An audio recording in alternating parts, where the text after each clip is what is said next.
Wycombe Wanderers Show. So it's 11:42 Central Standard Time. I am in the city of New Orleans in Louisiana.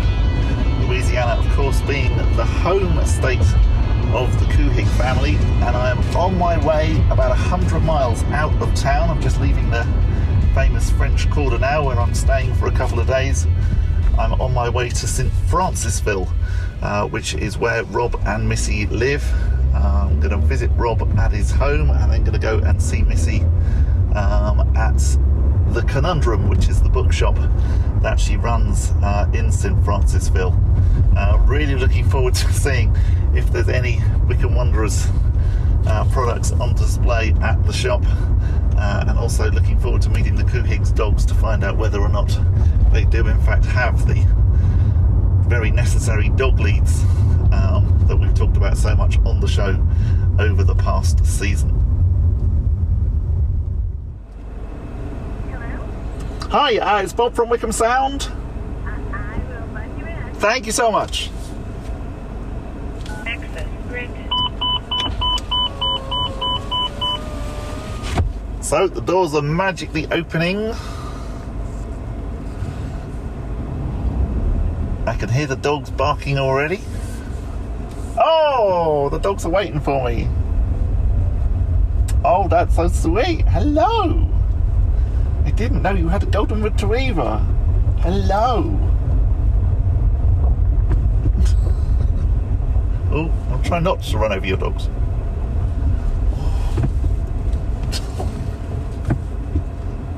Where is she? I will try not to run over your dogs. I'm just going to park here.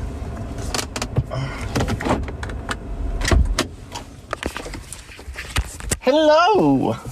How are you? I was going to say, don't worry about the dog. He's in. The other one's even stupid. Hello! How are you? Terrible you coming all the way out here. Why? Well, because I'm so excited to come all the way out here. Well, come on in. This one's Lady. And Hello, Lady. That's Buster. Okay. So, Lady, are you a golden retriever? Because you Yes. Yeah. Okay. So we have a golden retriever at home. So don't worry. I'm very aware of how Rambunctious. and just Good to braveness. see you. Really good to see you. Thank you so much for inviting me look. out. And look, my wife says I'm to make the apologies that the place is usually a much more pristine shape. But we just decided to move here full time Okay. from our home in New Orleans 6 months ago. And so obviously two of us can't live in this little place. Right. Okay. So the entire back half of the house is being redone. That's quite all right. I'm not even looking. Don't worry. Come on. I'm imagining, given what you've done to Adams Park, I'm imagining it's going to be amazing. It is. It's going to have fantastic Wi-Fi. Well, that's the one thing we do not have. Oh, is really? Great Wi-Fi. Okay. Because it's so rural. And your boy Elton Musk has promised me, but I think he diverted mine to the Ukraine. Okay, yeah. Seriously, whatever you want to drink, we have. So, Okay. Would it be very bad to say tea? Can you do tea? I think I can do. Okay, You want all right. hot tea? Yeah, hot English tea would be fantastic. You know, my wife drinks hot English tea, and so she has instructed me on how to make Okay. it, including that you do the water apparently, and then you turn it off after it's boiled. That's the one. If you put it on, I'm happy to do basically the rest. Okay. All right. You'll see your choice of teas. Wow. Every time, one of the reasons I was able to persuade her to do this is that for 40 years I've been going to London, and she and I got married 18 years ago, and ever since she has insisted that I bring back Tea. I didn't, all the time I was going there, I didn't know Fordham and Mason existed. Yeah. Oh, yeah. So, but the beautiful thing is they now have it at the airport. Ah, okay. But they don't have all the flavors. Yeah. So Okay, so which cup? I'm happy with the mug. That's Okay. fine. Yeah. I'm not that English that I would go for the my gran would go for teapots Right. and things like that. But yeah. My wife is huge into the whole ceremony. She drinks tea morning and night, Oh wow. Okay. and a big part of our life is watching English crime procedurals Okay. where we have tea, or she drinks tea, I drink coffee. I'm an American, for God's sakes. Yep, that's fair enough. And we eat Walker shortbreads. Okay. Oh, wow. So, And what sort of crime shows are we? well, What are I the favourite? started with Inspector Morse. Yeah, of course, the classic. the classic, and then I followed it right on through to Lewis. Yeah. Went back to Endeavor, George Gently, all of them. Yeah. And so now we're watching one, I guess BBC did, Victoria, this is out of Venice Blood. Okay. There's like a whole little industry now. It and is. They just keep going. There's, And so, yeah, we watch them all. They keep finding different people to murder and whatever. Right. And she's a huge reader, as you know, and I read a lot, but from 6:30, 7 o'clock after dinner, we watch 2 hours of TV. We crank through it. Yeah. While drinking the tea. While drinking the tea. And going through the ritual, which, She's big on the ritual. So that's this morning's tea. Okay. Sugar. She's becoming more English than Pete. She's not handling the booze well. Okay. I'm not thinking, but he handles it particularly well, but he handles it. Yeah. I liked what you said that time about him becoming a folk hero. He is. And he is, yeah. I was on the phone with him today. We've got to figure out something better than estraining him from his family 10 months of the year. Yeah, I mean, that must be so hard. And it is. Particularly given COVID and everything, he's a saint. What he's done and the fact he's given up all of his time. But as I told him, it gives him an advantage because he can always say, well, Rob, he's never done this. He could, though, say, well, I've done a lot. I think on this issue, maybe you could give in to me. Yeah. Okay. But we've never had to do that. It's been a remarkable journey for the two of us because my family's extremely close. I'm one of 6. And so my brothers and sisters all have kids. We all gather at every opportunity, 30, 40, 50 of us at a time.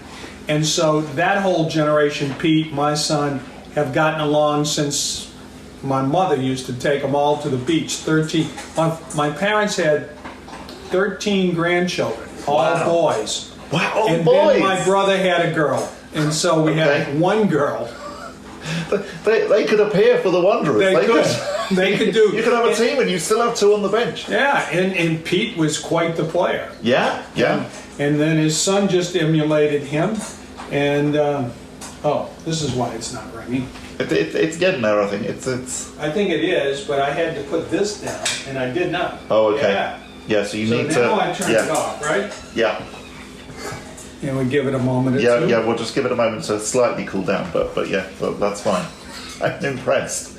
You know what you're doing. Well... but it must be hard, the family times, because presumably Pete can't come back for all of them. So. No, he misses too many. We were just on the phone. He's coming back.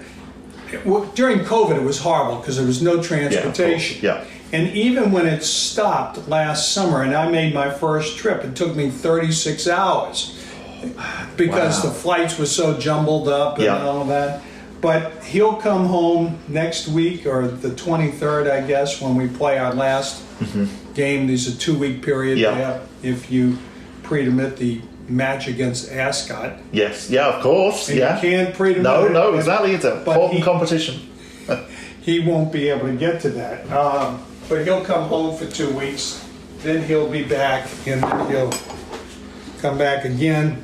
And then the summer will be with us. Either one hopes, if we're not automatically promoted, immediately after the playoffs. Yeah, of course, because there's it might go on for another 2 or 3 weeks, depending upon. That's fantastic. So what are you doing in New Orleans? So really, to be honest, New Orleans was just the end of my trip to come and see you guys. Come on. Seriously, that was the that was the point. Did you talk somebody into paying for this? No, I should have done, because I said that to Colin, who obviously presents the show with me this morning. I should have contacted the Louisiana tourist people that you'll forever showing round, Right. and said to them, "Hey, I'm coming." I could have set you up to interview the lieutenant governor. How long are you here for? So here until Saturday. So Let me see if I can't get him on the line. that would be very cool. Or even when I'm back home, I could still speak Right, to yeah. him. Well, I can do that. I mean, Yeah. I've helped run his campaigns and Okay. stuff. So So that was the main reason. So actually, the reason that I'm out in Vegas and in the US was first of all to go to Vegas. A few days in Vegas because I hadn't been for a while, so I Right. really enjoyed that. And are then you a gambler? a little bit of a Right. gambler, I just like the whole Vegas scene. It's just an interesting town. It to is me. wild. Yeah. I mean, I don't gamble at all, but you go out there, you take $100 and you play with it. I don't understand it. I'm standing there rolling craps, and I'm thinking, I could buy everybody at this table, and they got 5 times as much money out there, and they're having a better time than I am. Yeah. I don't understand it. I mean, craps is something that from back in England, that's just, I don't get that at all. Right. So I stay with the safe one. So roulette, I can just about figure that out. Blackjack, and the other, poker maybe just about. Right. But I mean, and also craps is so intimidating because it's almost played in like that little stadium with the dice. Correct. And everyone's standing around you, and it's like I don't quite know what I'm going to be doing. Pete's quite the poker player. Is he? And Okay. do you know why? It's an interesting story. He and his father is probably the best investor I've ever known in my life. Mm-hmm. And when he got out of college, he worked for my dad for a while, and then he worked for the state as an economic development guy. And then he left to start his own fund for some fellows who had money. And ultimately, he bought him out. But when Pete came to work for him when he got out of college, Kevin was doing a lot of loan processing, which meant also making the loans, but also collecting on the loans. He made Pete go learn to play poker, and not just like learn the rules, play it for real. Okay, yeah. So that he could evaluate people and make quick judgments, because Wow. Pete's very quick mentally with numbers and the like. But of course. as Kevin said, there's a difference between being quick mentally and putting it down on a sheet of paper. Yeah. It's different when you got to look a guy in the eye and you're making those. And so Pete has played in some high-level tournaments. Oh, and done wow. well, yeah. Right, I think that's brewed. So where can I put Okay. the tea bag? You've got a... Yeah. Right there. There we go. Sorry. You want milk? Some milk would be great, please. And then we're good to go with that. If you don't tell my wife, I'm going directly from the container. That's fine, Would you don't worry. rather cream? No, milk would be great. I'm not expecting you to put it in a little jug or anything. Okay. No, that's fine. That's perfect. That'll That's how we be- have it at home. That's brilliant. Now, you want honey? No, that's good. Just as it is, it's fine. Because, we have our own honey here. Oh, wow, do you? Sure, we got bees and everything. We're a full-service shop. I'm very You want to go impressed. sit out on the front? Yeah, that'd be Or we great. can sit inside if it's too chilly. I'm happy to go out in the front. That's fine. Oh, Sure. great. So you have the Wycombe Wanderers dog lead. Oh, that yes. was one of the questions. Was do the dogs get walked on the Wycombe Wanderers leash? And they Yes. do. When we lived in New Orleans, they both used to get walked on a daily basis. I'm wondering if Buster's collar's a Wycombe collar. Yeah, It does. It looks the same colour. Yeah. Hello. And we have photos of Buster watching games with us in his Wycombe t-shirt. Oh, fantastic.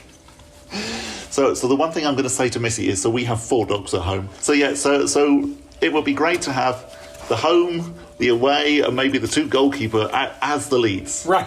That would be wonderful. Just so that then they've all got their own ones.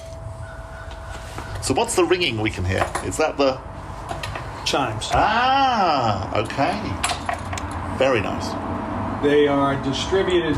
Missy and I, when we travel, we used to bring home a set of chimes. Okay. And so we have 3 or 4 of them in storage from the house in New Orleans. This place will be redone, including the lawns and stuff, in the next 2 months, we think. It's very impressive. We've had fun with it. We bought this after Katrina. When our house in New Orleans, we were staying with my brother. We weren't sure if we'd be able to get back to our house. And then after a month, we realized we'd be able to get back to it, but we wouldn't be able to live in it for 2 or 3 more months because of all the things. We were lucky; we didn't get any real damage, but just the way the city was. And in the meantime, I had grown up here in this area, and I had sworn I was never coming back. You know how you do when you leave to go away? Yeah. So all of a sudden, Was it very much? That's it. I'm done with it. I did. I got on the plane to go to college. My pop said, "Are you going to be sad?" I said, "What time's the plane leaving, man? Get me on the plane." Yeah, I could imagine my son being a bit like that. So he's on the cusp of going to university, and Yep. I think he'll be the same. So we, but after Katrina, we bought this and began redoing it. So it was, for you guys, it's new construction. For us, it's old, 1803. Okay, well that's And if you pretty climb underneath the house, you can see the trees that were literally hand chopped and fit in together to form the foundation. good. Yeah. So we have kind of redone it once or twice, but this past spring, and this is sort of a Wycombe residue of my going over there now, trying to get over once a month for a week, living here, living in New Orleans. We realized that we were becoming slaves to our houses, and you don't get to go to Paris or whatever. Yeah. Yeah, again, that's a very English person thing, is that, whenever you speak to Americans, they always then say, oh, you must get over to Paris and you must get to Germany. It's like, no, we don't do that. The fact that you're saying you never get to Paris, that, you're definitely becoming an honorary English person. There you go. It's, even though it's just, 2 hours by train? Yeah, doesn't work. This is lovely. This is your Downton Abbey room. I'm very impressed. Big Downton Abbey people. Oh, really?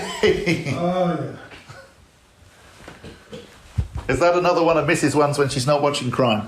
Yes. Okay, yeah. She's, when the movie came out, we actually watched the movie in High Wycombe. Oh, wow, okay. We've been up to, what's that, High Clare? Yeah. And did the Jane Austen presentation. There was a lecture series, or lecture up there. We have some friends of ours who we travel with, and we all went up there. Fantastic. Yes. So, let's talk Wycombe Wanderers. Okay. So first of all, what the latest on the Derby County situation, and I appreciate it's a legal situation, so if there's things you can say, can't say, that's absolutely fine. There's nothing really to say. I don't know a heck of a lot more than everybody else who picks up the paper in the morning and wants to see what the administrator's latest pronouncement is. Okay, yeah. I can say that the last time I went over, which was 2 or 3 weeks ago, I had a brief conversation for the first time since November with the administrator. They gave us some idea of what they would be prepared to recommend, but they didn't have any authority because they're not doing anything. And I told them that I would send them back a response, which I did the next day, and that I would look to hear from them. Hello? Okay, so you're still waiting. Yeah. And so is it right that they've now settled with Middlesbrough? That's what they say. Okay. Take this the right way. I take everything that happens with that whole situation with a ton of salt, because I don't know if anybody really knows what's going on. When it first happened, let me go back. When we played Middlesbrough and we beat them on the last day of the season, and we ended up 1 point behind, I told the gaffer that as far as I was concerned, was likely we were going to be in the championship, that they had obviously bended the rules, to say it nicely, and that there was a points deduction that should be given immediately. So I wasn't surprised when the league came out with 2 different schedules, because it made sense. Yeah. And and completely unprecedented in my knowledge of football, going way back to 1982 when I started, really studying it. Well, I don't think that's ever been done before. And one of the reasons is because the difference was so clear, so minute between us. The timing was the only issue. And so the league, in its defense, needed to be prepared. Mm-hmm. And the judgment of the panel had said, at the latest, Derby needed to file their new financials under the agreed scheme by August the 14th, which was a week or two after the season began. Most rational people knew that they were going to file it and they would immediately be deducted the penalties. So the league wanted to be prepared. I pushed and wanted to be prepared. Derby didn't answer. People forget this. They didn't file them by August the 14th. We could have, I don't know that the league would have agreed, but I suspect they would have, switched places as late as August the 14th or even the 21st, because what most people don't realize, Derby and we had exactly the same record. Yeah. Up until August the 21st or thereabouts. Yeah. And so it would have been no harm, no foul, and off we could have gone. The reason I feel particularly aggrieved for our club is Mel Morris acknowledging that he deliberately didn't want to file him because he knew the moment he did there would be a points deduction. Mm-hmm. So that's what makes ours different than most. It's not a question of, well, if the league had done X, Y, or Z, it is that he, following a pattern, he deliberately avoided his responsibility. It created a £16 million loss for us if you go at a minimum over 2 years. Now, look, we're rational people. You're not going to get £16 million from a deadbeat company, but there is something to be had there.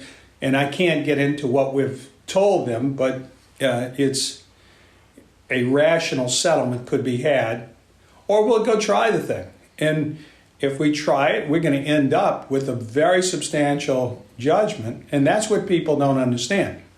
Doesn't matter to me if it makes sense to settle it, but if we don't, we'll take our chances and off we go. Is there a sense of Derby doing that normal thing of thinking it's Little Wycombe Wanderers, so therefore actually we're going to try? It was interesting to me that, and I know you said you take it with a pinch of salt, that they've already said that they've settled with Middlesbrough. Now, going back a long time before you were getting into football, Derby and Middlesbrough are probably old friends from the old First Division days, and whereas they probably look at Wycombe as being this little club, possibly in their words, certainly not mine, that maybe didn't deserve to even be in the Championship that season, so why should we give them any money? No question about it. And their perception was, they had a known quantity in Steve Gibson and Middleborough. As you say, they've known each other forever. I think they've changed their mind. I think they did a little research. I am not, I found it amusing missing... A little research about you and your background.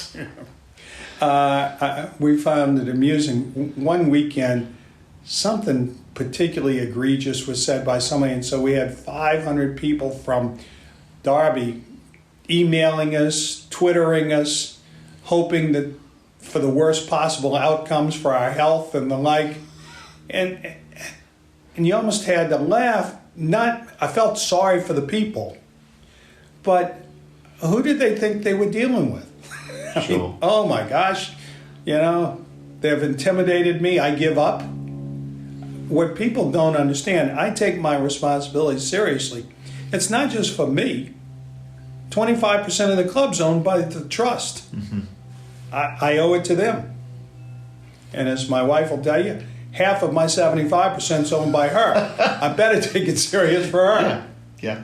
And also, I know that you are a guy who loves your sport, and so I'm sure that there is some sympathy within you for the fans of Derby County, but actually we're not talking really about the fans of Derby County. No. We're talking about the business people behind it. The corporate side of it that sat there and made a deliberate decision and here's why.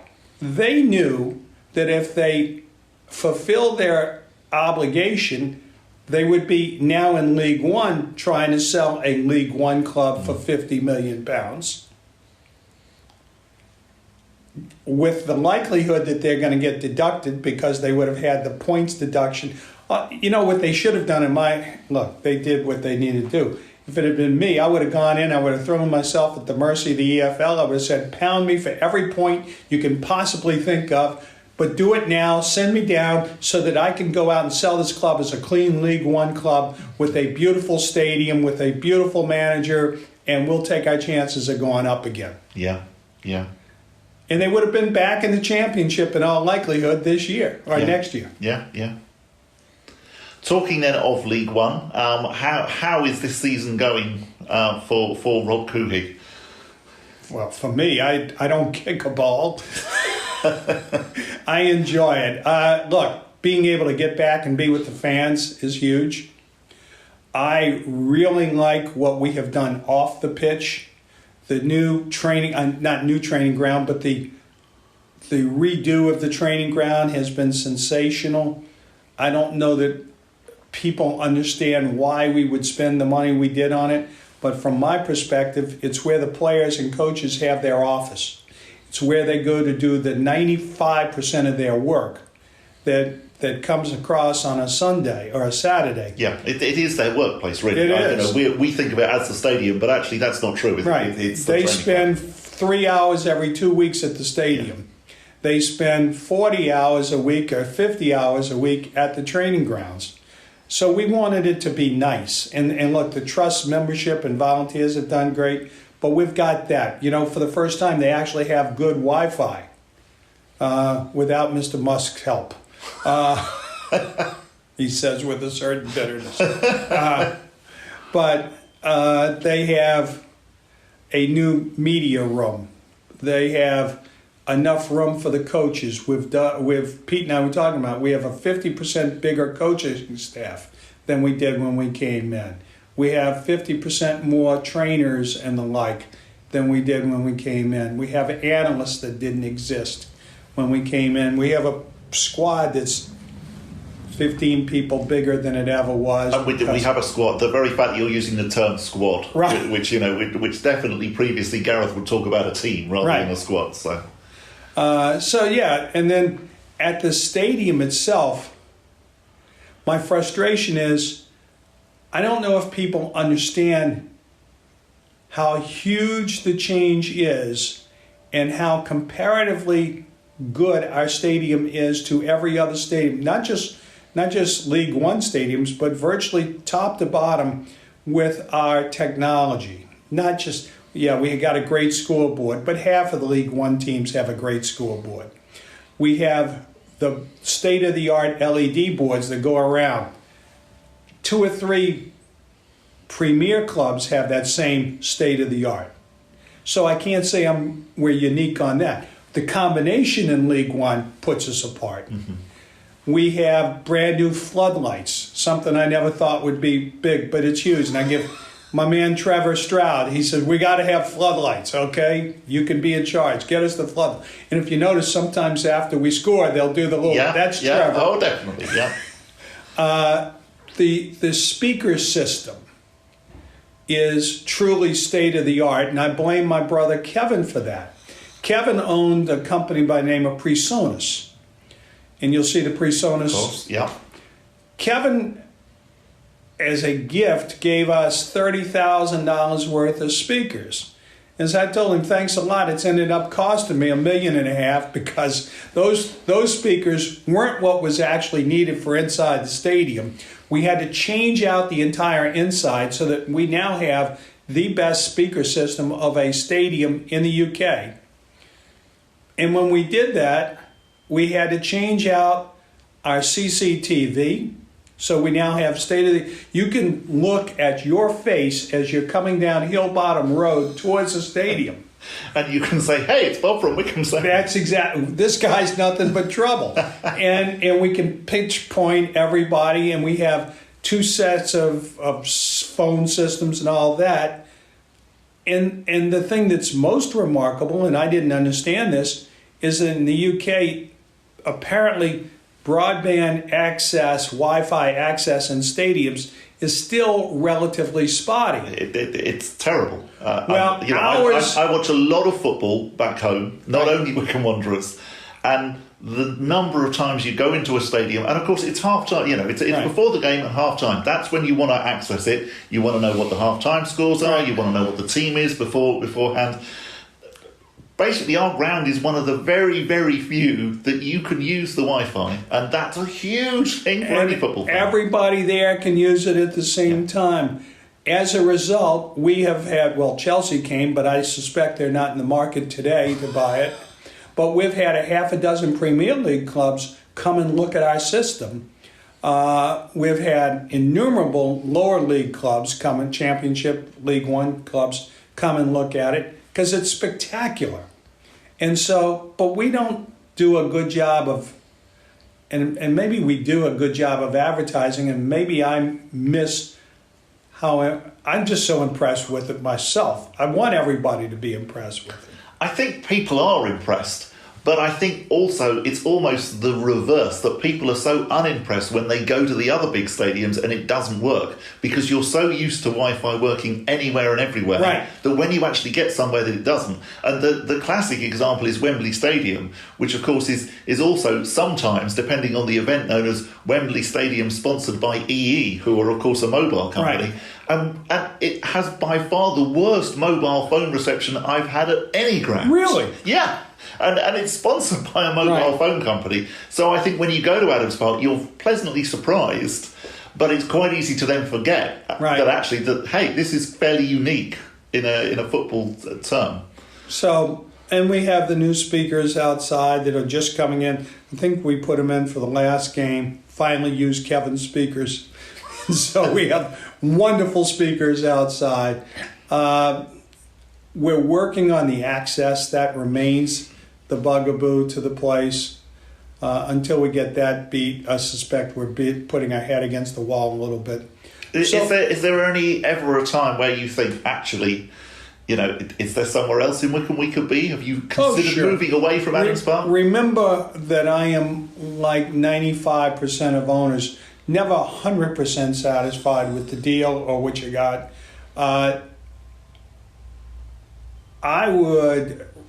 My partner in this is the trust, and they are our landlord, and they are jealous about the use of the facility, as they should be. But every once in a while we think, gosh, we're spending a lot of money. Do we really want it to spend it here, or would we better off spending it out on the 404 or where someplace? But you got to find a big chunk of land. You got to pay for a big chunk of land. And I'm at an age where I don't know that I want to get into a 6 or 8 year battle to put together a new stadium. Yeah. But we have to do something with the Terrace Inn. It is fit for purpose, but it could be so much better. I would like to bring it closer to the pitch itself. I'd like to make it a little bit more vertical. I'd like to put more hospitality area underneath or on top, or both. And I'd like the sound to come from it to be as good or better than from the visiting area, which drives me nuts because they have that great acoustical area. But we've come up with a plan for that as well. We're probably going to divide the visiting away end in half next year and sort of move half of them onto the family side. Now, you did that a few weeks ago, and I thought it was wonderful. So you had the kids from Millbrook School come in, and because they're school kids, they made a lot of noise the whole game, and it worked. It was a really, really good use of that space. I have to tell you that the Millbrook School, we're in a partnership with them now where they park cars. And Pete and Neil came to me and said, or Matt, and said, look, we'd like to give these tickets to the Millbrook School. Well, one thing people have learned is you don't go to Rob and say you want a discount or give. I don't mind writing a personal check, but I don't want the club to. And I was opposed to it, but Pete used his goodwill, Matt used theirs, and I agreed to it. And by coincidence, for that game, we did a promotion for our subscription plan. And the guy who won, I don't know if this was top prize or the lowest prize, got to spend the day with me. I saw. Yeah, and so we're sitting having breakfast, and I said to him, when was the first time you went to a Wycombe game?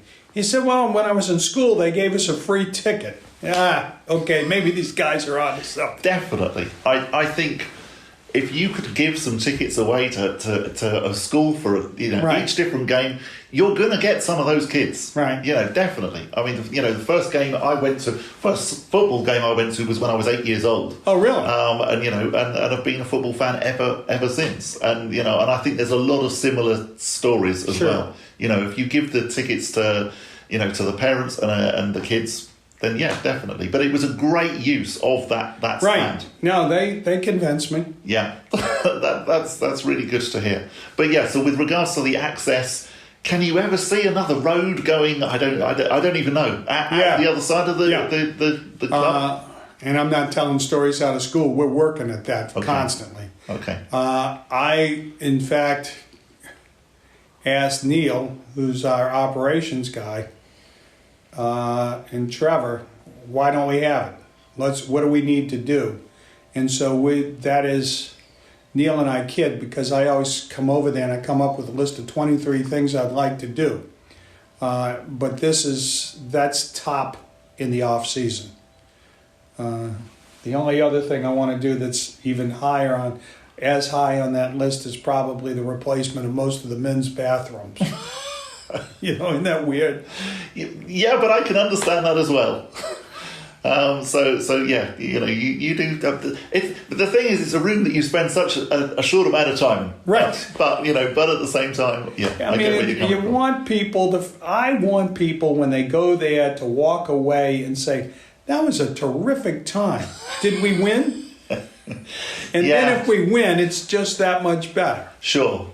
I think the trouble with English football culture is that actually the winning is, for 95% of the people who go, that's the number one thing. Now, I went to the Pelicans game last night, and I was really interested in that actually the whole psychology is slightly different. Now, the game was really poor. It was a really bad game. The first bad game we've played in a while. Too. Okay, yeah. So Orlando Magic were much better, really, and should have been far further ahead. And the Pelicans didn't take the opportunities that they had to actually to be closer. But what really fascinated me was that, with still 20, 30 seconds to go, they would be doing things like the fan cam and the dance cam or whatever. Now, if you did that at Wycombe and we were, say, 2-0 down after 85 minutes, you'd probably get a lot of fans doing rude gestures and not wanting to know. But doing it at the Pelicans game, everyone's still having a good time and dancing around. And I thought, this is the difference between us. No, actually, in England, everybody goes because all they want to see is a Wycombe 1-0 win. It doesn't matter if it's a rubbish game and if it's a really poor goal. If we come away and we've won 1-0, everyone's like, oh yeah. Whereas the amazing thing with the Pelicans, even when they knew that they were going to lose, everyone's still having a good time. Well, you're very perceptive, because when I talked about buying the club, my brother Kevin, who is a huge English football fan, I should say.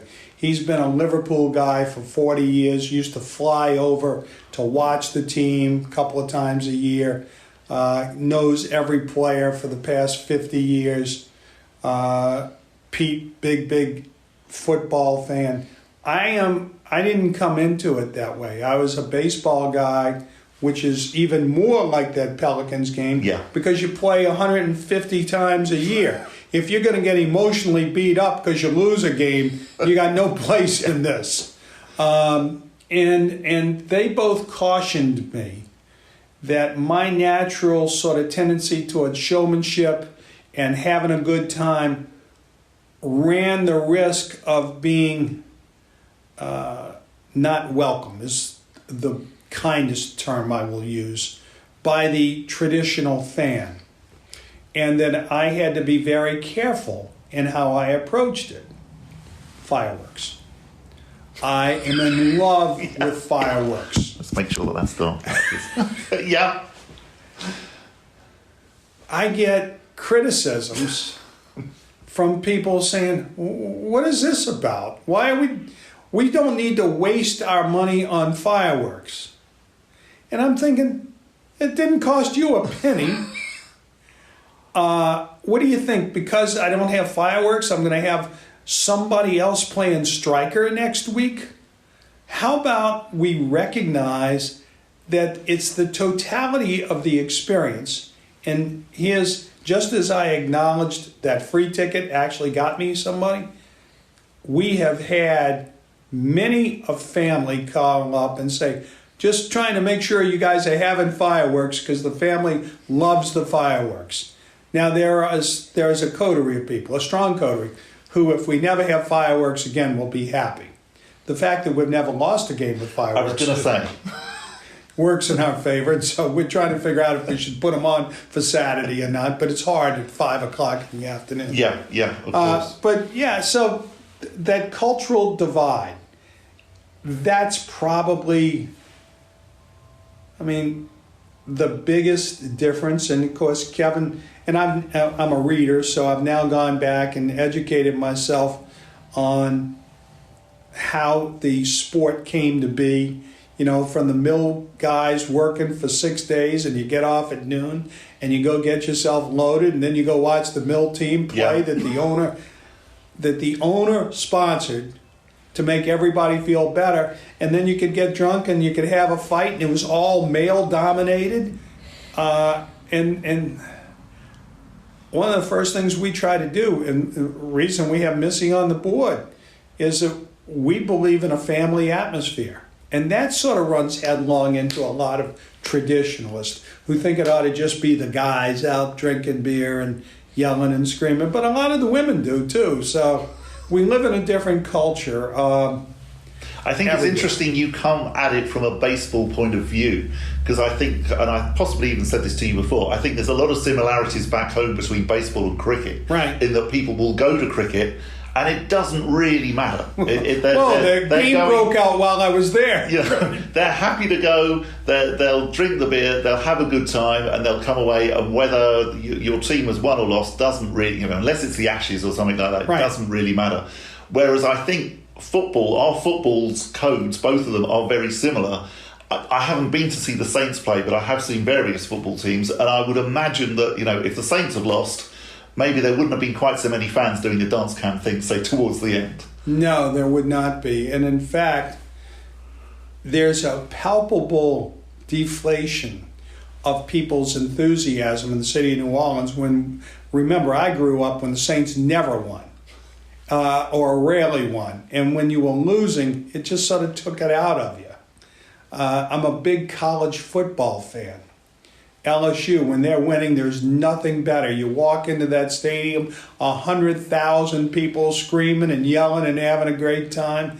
And when you walk out, if they've won, everybody's still having a great time. If you've lost, you got to be careful. There might be a fist fight breaking out. Yeah. And I think that's almost that's right. The culture. I think that's what you're dealing with regards to people who then complain about the fireworks and whatever. It's such a minor thing, I realise, but well, it's not. It is and it's not, because a sport and an enterprise can only be successful if it understands the culture in which it operates. One of my deals is to try and subtly change a little bit of the culture and say it's okay to have a good time. Yeah. Even if we lost, you don't want to be happy that you lost, but it's not like anybody got killed, for God's sakes. and we're going to play again 45 more times. Yeah. And you know, but the thing that has been incredible to me that I did not understand is the existential nature of the English football system. If you get relegated, oh my God, that is, nobody may get killed, but somebody can lose a job. And I'm not talking about a high-priced manager. Mm-hmm. I'm talking about if I'm in League One next year as opposed to Championship, I will have probably 30 less people working for us. Those are real jobs. Yeah. And those are people that you know. Yeah, and so you get to know them. Is that something, and I'm not suggesting at all that you're going to become head of the EFL or anything, is that something that you would like to change? Would you No. Would you like to see the American system come into England, or is there actually Vice something... versa. I was going to say, is there something that could be learned? Let me tell you, if you could take that and put it into American baseball, it would change baseball so much for the better. There is nothing, well, I say nothing worse, but to go watch the Marlins and the Tampa Bay Rays when they're both in last place and it's the middle of August and it's hot and you're out there and it's you and 8,000 of your closest friends in a 50,000 seat stadium, and it's awful, except baseball's a different game. I'm sitting there watching a baseball game, I'm drinking beer, you and I are having a conversation, yeah. My wife's reading a book next to me, you know. But if there was a chance that the Marlins we're going could be, out. Yeah. Then they'd have 35,000 people in there. Of course, that's what happens, isn't it? Yeah. It's that, you know, that Adams Park becomes packed and would have been packed last season. And as you rightly, you know, some of those final games, you know, if the fans had been there, well, that's why a huge difference. And I got to tell you, I beat my head against the wall, and then I realized I was wrong. That this is, in fact, one of the reasons people are so intense about these games, because everything matters. Yeah. And soccer, baseball, yeah, you win or lose on the swing of a bat, but you know when the guy's getting ready to swing the ball, swing the bat. In soccer, I can't get up because, yeah, your team's got the ball and they're going down, but we could steal it and be out on a breakaway and I missed the only score of the game. Yeah. Yeah, you've got to sit there for the 90 minutes, and particularly with Wycombe Wanderers, don't leave until it's over. Till it's over. Yeah. When we were looking at various teams, I had a guy, Mark Palmer, helping me out. And we were down in Yeovil, and I said to Mark, I'm looking at remember my background again, baseball. I'm trying to figure out how much food and drink I can get you to eat in the course of 9 innings, all right? So I built our concession stands when we built our new stadium so that even as you're buying your food and drink, you're looking at the game. So you're not missing much, but you can constantly be rotating through. Yeah. And everybody, all during the game, is up in that concourse area, eating, drinking, talking to each other. But it's great that you can do that and still watch the game. Right. And I would love that to be a standard thing at our football. So I tell this to Mark, and I said, why don't we have that at our soccer matches where people could get up? He said, let me tell you, I'm not leaving while the game's on there. If I got to go to the bathroom, I'd rather pee on myself than get up and leave. And I'm like, I can't believe this. But when it comes down to it, though, that's not true, and you do go to the bathroom. Right. And as a Chicago Cubs fan, what I loved about going to Wrigley Field was that you could go to the bathroom and that they will pipe Pat Hughes' commentary absolutely into the bathroom, so you still know what's going on. And they have TVs in the bathroom. Yeah, still, yeah. You know.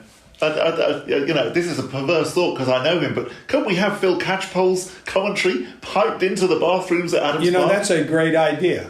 I know of no reason why we can't. Speaking of great hires, one of the best things we have done in our 2 years was convince Phil to leave what was a relatively safe position and come with us. He's a professional. You know this. Yeah, he's fantastic. And he's been already changing Wanderer TV. But just Wrigley Field's one of my greats. But, you know, I tried cases around the United States. And one time I was in Chicago for a couple of weeks, and a buddy of mine who went to college with me, I got tickets because I owned a baseball team, and we went there and watched batting practice, and we had a couple of beers. And the next thing you know, we're both not passed out, but we're sound asleep in the sun. And Andre Dawson, that's how long ago this was, hits a home run to win the game, and we both woke up. What just happened? No idea. Wow. But that's what I loved about baseball is, yeah, it's exciting and it's fun, but it's also, we covered 20 years of our history while we were sitting there drinking beer. And that's the great thing about baseball. With regards to the TV package, I'm surprised that the EFL don't sell them separately, so that possibly you could have the Championship being sold to Sky, League One sold to BT Sport, because it would get so much more coverage than the little scattering of games that League One and League Two get, say, live. I think it's because the owners don't recognize the value of what they have. So many of the owners have gotten into it and we saw this in minor league baseball. They got into it because they love the sport and they're from their hometown, and so they're going to make sure their town does all right. That's probably 40% of them. There's another 30% who think, if I can get this team up into the Premier League, I can make a gazillion dollars and it'll be good. So, and then you have 30% who are trying to find their way, but there's so little support to try anything different. The good thing for us in COVID is I got to meet a lot of U.S. owners via telephone. And so you begin to share common stories. One of the things that came out as a result was we all were supportive of cost controls. Oh my gosh. And some of the guys didn't want it. How do I put my money up to make sure? Well, you know what? If we all have the same amount of money, NBA style, NFL style, Major League Baseball style, yeah, you can put a tax on it if you want to spend more money, but we control spending, and then it's on me to hire a better manager or build a better training facility or do things, and I'm actually trying to build value in my club that will sustain beyond it. I have begun to proselytize for a cap of spending on players that's not related to how much you can spend per individual, but take the total package you get from the league in media money, solidarity money, whatever it is. That's it. Spend whatever you want on developmental players, but if you're 25, a 30-person squad, if you get $2.5 million from the league, that's what you get to spend. Okay. Everybody's even. Now, do I then have to pay Gareth more money? Probably, because, everybody said, well, that guy does a lot with little. Yeah. So he becomes more valuable than if, the club down at Ipswich drives me nuts. They get bought by a pension fund. And I asked somebody, how do you convince a pension fund to buy a club where you're going to lose money by definition? Isn't the point of the pension fund to accumulate? And I was told that they convinced the pension fund they will get their money back when they get to the Premier League. Oh my God. Yeah. Please send these people over to see me. Yeah. I have a club. And you think there's so many clubs who are all trying to do the same thing. Yes. And that's, and only 3 clubs go up a season. And most of the time these days, they're the 3 that came back down. Yeah, these three of 6 or 7 clubs. Yeah. Yep. I got to know the CEO of Fulham. Maybe not CEO. The guy who lives in Jacksonville. His friend and my friend. We talked a lot, and man, the difference though for those guys when they go up. And of course, what Fulham's doing with their real estate investment all around is huge. I find it, that's the part I love. I could get really excited by all that. You mentioned Gareth. with regards to, say, our recent dip in form, is there ever a time where you have what we might call this sort of itchy finger trigger syndrome, where you're thinking, is this the right guy to be leading Wycombe Wanderers? No. 2 reasons. Philosophically, I've run both of my law firms and my other businesses, and I am never a believer that, oh my gosh, you tried a case and you lost it, therefore you're not good enough. It's the body of work that I'm looking at. Are we making progress as time goes on? You can't measure in sport, it seems to me, even if you have a disastrous run of 20 games. That doesn't mean anything. It's why are you doing it? What's happened? What did we look forward to and the like? And so I have told Gareth, and this was either early on or during the run, I said, man, the one thing you should never worry about is your job security. You can lose the next 20 games, and I'm going to expect to see you next August here. He makes it easy to say that. I am convinced that he's a good judge of talent. He's a very good man manager. He's pretty good at managing me, which is part of the manager's job, truthfully. He keeps me informed. He and Pete and Andrew, I think, have a great eye for talent. So, look, if I expect to be promoted at the end of this year, but if we're not, that's the vagaries of sport, not the failure of him. Now, if he would have come up and do something absurd, that'd be different, but I don't see it. I mean, he's at an age where you know what you got. And then I watch a lot of these guys. What are they expecting the manager to do? Is he going to kick the ball? Yeah, Frank Lampard recently saying, did you think I had a magic wand? It's really heartening to hear you say that, and really that question was for all of the people, or the minority of people on Facebook, on one of the Wycombe Wanderers groups that I've read in the past couple of weeks, where they're questioning the manager, and you think, well, this is the guy who's got us up, out of League 2, out of League 1, and surely after 500 games and 10 years, you must realise that actually we're onto such an amazingly good thing. I hate to disappoint your listeners, but I don't do Facebook. I think I have something left over from when I ran for mayor 20 years ago. They opened up a Facebook account. I wouldn't know how to get onto it. My wife looks at it, but she's very judicious. She doesn't let anybody be her friends who's not her friend. I got a buddy or two of mine who are on it because they're like all soccer fans or football fans. They want to know what everybody's saying, and so they will call me occasionally and say, oh, you got some disgruntled fans. Well, okay.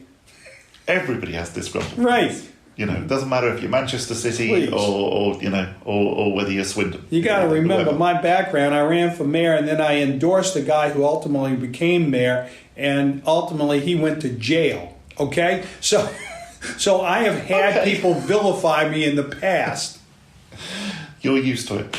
Another thing that I notice on Facebook is some of the season ticket holders from a couple of seasons ago, when they wavered the amounts, I think were very much under the impression that you were going to hold the party of all parties for them. Yeah, and what's happened to the party of all parties, Rob? That's a fair question. I think if there's one thing I would take personal responsibility for not fulfilling, it's that so far. Part of it, and I'm going to give you a litany of excuses, but I want to start with saying there is no excuse. Time got away from us. We were unable to keep coming over there the way we thought, and so for the first quarter of the season or third of the season, you couldn't plan very much. People don't remember this, but in September, nobody was sure if we would play the full season, what the circumstances were. So COVID's only, it's still around. So we should have done better. So we've tried to do some things since then. Recently on Wycombe, on Wanderer TV, we have some stuff that's behind the paywall. We've made that available to everybody who left the money in. We are looking to bring in, and I don't know when this will be going out, but we're looking to create on the weekend when we were going to play Fleetwood. Now that game's been moved up to the 15th. Either having a in-house scrimmage or something that those fans would be invited to watch and have free beer and dogs and the like, and do more things. So it's probably, I love a good party. We're probably not going to end up having the party of all parties, but we'll end up constantly thanking them and giving them more and more stuff. Yep, absolutely fair enough. Thank you for answering that so honestly. Well, it's a fact of life. With regards to Wanderers TV, I think that's absolutely great. But what then are the sort of the plans for that? Because I know that actually there's other things on the horizon. I love Wanderers TV. I am a huge believer. This gets into our belief that EFL football is a huge international property. I Follow was good, but we had to use the template that was given to us by the EFL. We couldn't have our own website that didn't follow the template. We couldn't do as much behind the scenes things. Phil was brought on because he's a smart, innovative guy, in addition to being, I think, the finest commentator I've heard in any sport. And I've been dealing with guys in a lot of sports because he's got a natural enthusiasm. He can be for the hometown, but also criticize the hometown at the same. That's a fine line that a lot of guys can't do it. The old Harry Carey deal of Harry would talk about what was good, bad, and indifferent with the Cubs. And it's really interesting to hear you, as the owner of Wycombe Wanderers and the employer of Phil, say that as well.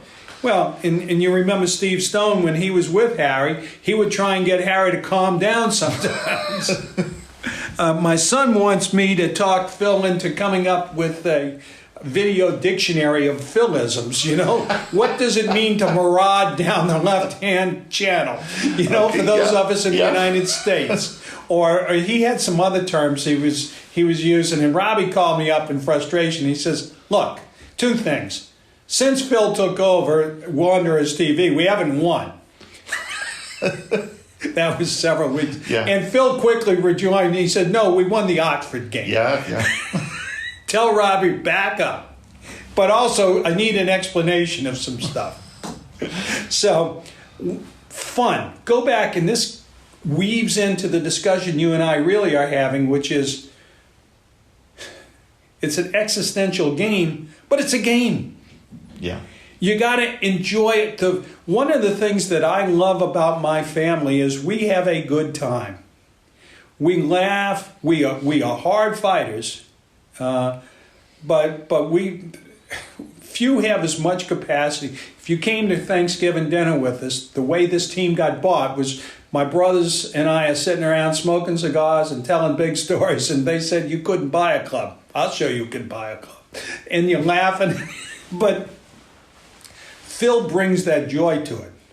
He also brings a sense of commercialism, commercial reality. So the plan for Wanderers TV is ultimately to build out a channel that has a lot of content. And you're starting to see more and more long-form interviews. For your area of what you do, to take and give a guy 4 minutes of time is huge. For us to be able to do a 30-second thing that the world can see on Twitter, but bring them into 8 or 9 minutes or 10 minutes, and by the way, sell them a shirt while they're there, or do a background of, you know, what people see Pete as the sort of folk hero of what's he do, but what's a real day in the life of Pete like? When Gareth goes home, we all know the music side, but these other sides, and building it as much as possible so that people feel that constant connectivity to the club, so they're more likely, and this is the non-altruistic part, to want to go out and see them. I think that one of the things that we have done successfully, that again, we don't talk about. When we took over the club, they sold the prior year 90 or 95,000 pounds worth of merchandise. It only cost them about 120,000 to do that by the time you put in the labor and the materials. Last year, with COVID, with the shutdown, we exceeded 250, I want to say, our first full year. And this year will be closer to 600,000. That begins to generate real revenue that we can maybe buy that striker that they want me to get instead of cutting out my fireworks. And Wycombe TV will be a big part of that. It will be, I can see where Phil, we already do his Ringing the Blues broadcast through it, which I think is terrific, but there will be other people out there. It wouldn't surprise me to see a former player come on board and do a weekly summary of League One or championship activity or all three, sort of getting into it in a different way. What it sounds like you're eventually almost working towards is that actually you'll be able to come home from work and watch an hour or two of Wycombe Wanderers content rather than watching Sky, BBC, whatever. And if you think about it this way, and this sounds less sporting interested than I am, but it's a fair summary. I see the team as content and the major source of our content, around which all the other content ultimately revolves. But instead of just doing 2 hours of TV a week, you'll be able to do 6, 8, 10 hours so that the guy who comes home from work flips it on, what's going on? Well, the latest is Joe Jacobson signed his contract for next year, but we've got Stephanie so-and-so who's critical of that now coming on to talk about it, or who's in favor of it, and we're going to have a little 5-minute show. But before we do that, let's go back and look at what Joe's done for the club over the past 4 years, and who else could we have gotten instead of Joe? Have some fun with it and make it interesting. The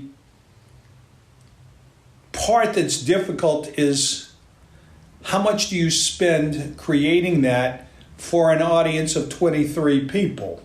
And so how do you make that audience not 23? But I want to say we're pretty close to, I don't want to use a number that turns out to be wrong, but we're bumping up against 1,000 people who are now doing the subscription on it. And as you get to that 1,000, then that pays for a lot of sense. When you get to 5,000, you have something that really works. And I think that is very conceivable for us, particularly in the growth areas outside the UK.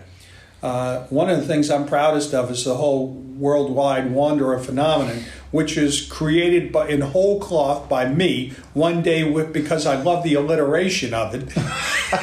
And I realize that we do have a worldwide deal. And so I love that we're finding out where some of these things have come from you buying the club to the Wycombe Wanderers worldwide phenomenon, which it is just wonderful and fascinating. I think as well, going back to the Wanderers TV and the content, is that actually we have such interesting players and coaching staff. You hear some managers speaking after a game and they come out with the same thing over and over again. But Gareth is such an interesting character, and the players as well. Joe Jacobson that you mentioned, who does all of the tweets and stuff with his dad as well, and obviously Bayo. There's so much. One of the things I would tell you that comes from the vantage point of being 100 years old is that I have learned that people are interesting, and if you have the right people asking questions, you find out that your dad used to go to Chicago, and therefore you became a Chicago Cubs fan. And so when somebody mentions Andre Dawson, you stand up and salute. What the hell? Who would have thought that? But it requires, and you know this because the business you're in, a special person to do that interview. There are hundreds of interviewers who have the technique of saying, well, Joe, I noticed you were able to hit a left-in swinger from the corner, and that caught him off guard. Isn't that right? Proving how smart the interviewer is, as opposed to a guy who says, Joe, what were you thinking when you walked up there? What was your goal when I know you wanted to score, and has that additional little bit of professionalism that can say, I wasn't sure, Joe, if you were going to go for a left-in swinger or not, because I saw Gareth cheating up there. What was happening there? You know, somebody who can engage in a discussion that leaves the listener informed in a way they would not have been. We had a baseball broadcaster for us 100 years ago. He was the smartest guy I've ever met in baseball. He was too smart by half because we had some very good people to interview. But his interviews were basically cross-examination techniques. Isn't it true? Isn't it true? Isn't it true? So, and they end up feeling like they're on the stand. And also, if you do that as well, they're not probably going to give you quite as much as if you just let them talk. If you let people talk, they get into things that you never would have expected. And that tangent may become the show. Yeah. So true. The question I have is, people have been so kind to us and things have gone so well.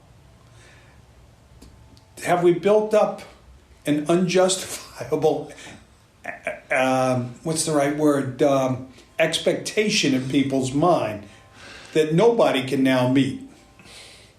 It's always tricky, the success, isn't it? And it's such a football thing in that you appoint a new manager and that manager in their first season gets you promoted. And so the expectation goes through the roof. And if that manager in that next season gets relegated and maybe struggles to get out of the division the following season, then people are starting to snipe and whatever. I think it's slightly different in that you guys are the owners. I think we've seen so many terrible owners at places, and you'll know this from speaking to the guys at Bury. Yeah. God, that guy was idiot. And the trouble is, there's so many of them. In football over the years, clubs are littered with these terrible owners that have taken over. So I think everybody can see that actually what you're doing comes from a really good place and comes from a love of soccer and a love of Wycombe. The fact that Pete is there acting the whole time on your behalf. You're not the owners who you never see, and that's where I think the criticism so often comes in. Right. Is when you've got these and Everton maybe being a good example. You've got a Chinese owner or whatever, and they're never seen, and so there's a lot of sniping and a lot of we don't really know what's going on. The fact that and I saw you a couple of weeks ago, just wandering down in front, because I sit on the tunnel side, right. What I always consider the old main stand, and saw you, and you're so visible, and Pete's so visible, and I think people love that, and you're not just sitting in the director's box either, you're mingling. And so I think there's a huge amount of trust that actually the fans have. Well, one of the things the reason I ask the question is I sense that, and it's something it's not that we deliberately change our person, it is who we are. Yeah, and that comes across as well. I don't believe you're putting on an act for a moment. But it begins to create, God, you wonder, can we meet our own level of expectation? Because I am not fabulously rich, and I am never going to be the guy. We may put a couple of $1 million into the club this year because we're doing a lot of infrastructure work and we're paying the right way and the like. But I'm not going to be the guy who's writing a $20 million check ever. So I worry about that. It's funny, the young Twitteristas, they get crazy sometimes, and I think if we don't go up this season, you'll get the Facebook, the Twitter, people will complain, as I alluded to when we were chatting, a few moments ago, people were calling for Gareth's head, saying he'd taken the club as far as, and exactly that. You're not going to, if we don't go up at the end, even if we start badly next season, you're not going to get people saying Couhigs out at all. at all. We're Well, so far away from that. I have a buddy of mine, Vince Provenza. He calls me. He's from New Orleans. He follows the club now. He calls into Phil, or he texts Phil and all that. And, you know, his big deal is, how are we still playing Akinfenwa? That's a bad sign, you know. And so I said, Phil, I said, Vince, complain. I don't care. I don't manage the team. Yeah, but you ought to have some influence. I could, I guess, but I'm never going to. And I think also the answer is, he's still got something. He There's does something have about something. him. You know, he can still And bring he's that a ball wonderful down. guy. He's a brilliant, you know. When we're planning our end of the season trip, we're doing it so that we can transition to next year or the playoffs. But also, I want to be there when we do the goodbye to Matt Bloom field. We're going to do that on the 19th for the Plymouth game. And then on the 23rd, when it's goodbye to Bayo. Yeah. Who has meant a lot. He's a funny cat. When Trevor first introduced me to him, he came over and tried to give me the big bro hug, you know? And I said, man, I don't do that with anybody. And he said, you will with me before it's over. And by the next time I saw him, there I was. I mean, he's such a wonderful ambassador for He our is, club. for the sport. Yeah. You know, and a great human being.